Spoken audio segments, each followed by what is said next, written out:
Atvinnuleysi í kjölfar heimsfaraldurs hefur komið hvað verst niður á fólki af erlendum uppruna sem hingað koma á tímum mikils hagvaxtar og uppgangs í ferðaþjónustu og mættu gríðarlegri eftirspurn eftir vinnuafli. Staðan allra verst á Suðurnesjum. Þar búa hlutfallslega flestir innflytjendur á landinu og hafa gert árabil, meðal annars vegna nálægðar við flugvöllinn og Bláa lónið og því hefur þar verið næga vinnu að fá. Nú öldin önnur. Á meðan almennt atvinnuleysi á Íslandi tæplega 12%, það 26% á Suðurnesjunum og þar af eru rúmlega 1700 innflytjendur án atvinnu.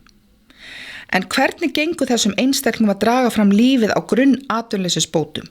Upphæð sem við flest ættum erfitt með að lifa á, þrátt fyrir það bakland sem flest okkar innfæddra búum við. Ástandið náttúrulega ekki gott. Það mikill fjöldi sem án vinnu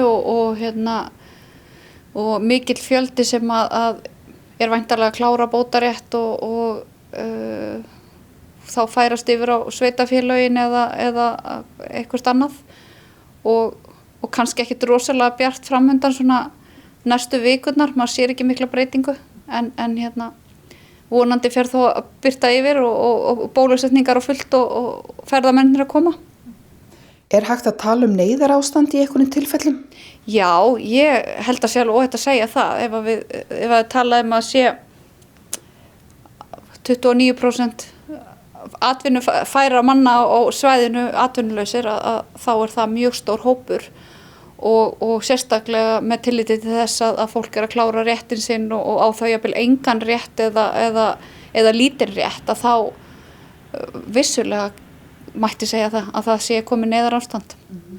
Óttastu langtíma afleiðingar fyrir fólk? Já, ég geri það vegna þess að sko þó svo að atvinnulífið fari í gang þá þetta ekki að fara að gerast þannig að þetta stökkvi bara á stað og allir mæti vinnuna sína 1. júní eða eitthvað slíkt. Þetta tekur tíma og ég held að margir séu ekki undir það búnir. Fólk bara að bíða eftir allt fari í gang og bara allir fara að vinna aftur. Og í ljósi þess að margir eru að ljúka bótarétti eða eiga lítið eftir að þá það ennþá stærri hópur sem að detta af atvinnuleysisbótum og svo má náttúrulega ekki gleyma því að það stór hópur sem að búinn að vera atvinnulaus lengi og þá orðinn langtíma atvinnulaus og því lengur sem þú án vinnu þeim líklegar til þess að eiga erfiðara með að fá vinnu eða vera bara hæfur til vinnu. Þannig að það ekkit ólíklegt að afleiðingarnar af langtíma atvinnuleysinu verði slæmar og við verðum lengi að vinna okkur út úr því. How has your life changed after you became unemployed?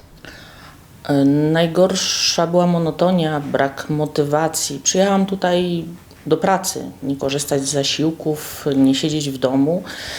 No jest ciężko mimo wszystko jeszcze izolacja spowodowana wirusem, nie można wyjść, nie można się spotkać, kursy także są tylko online, więc jesteśmy zmuszeni do siedzenia w domu. Jest po prostu ciężko. What is the most difficult thing about being unemployed?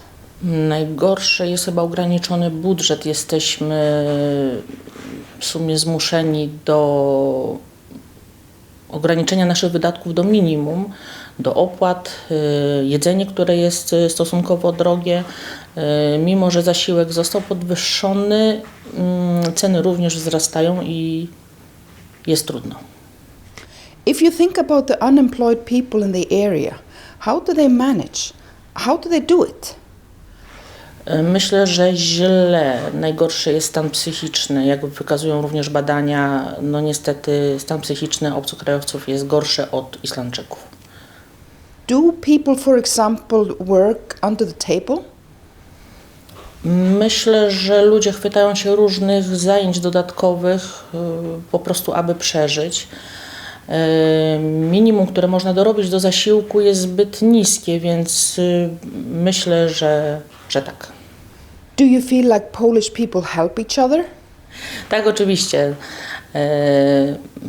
Zauważyłam kilka nawet postów na Facebooku, gdzie ludzie oczekują bardzo długo na zatwierdzenie zasiłku, nawet po kilka miesięcy i po prostu jest zapytanie o pomoc, o jedzenie i ludzie bardzo chętnie i bardzo szybko pomagają.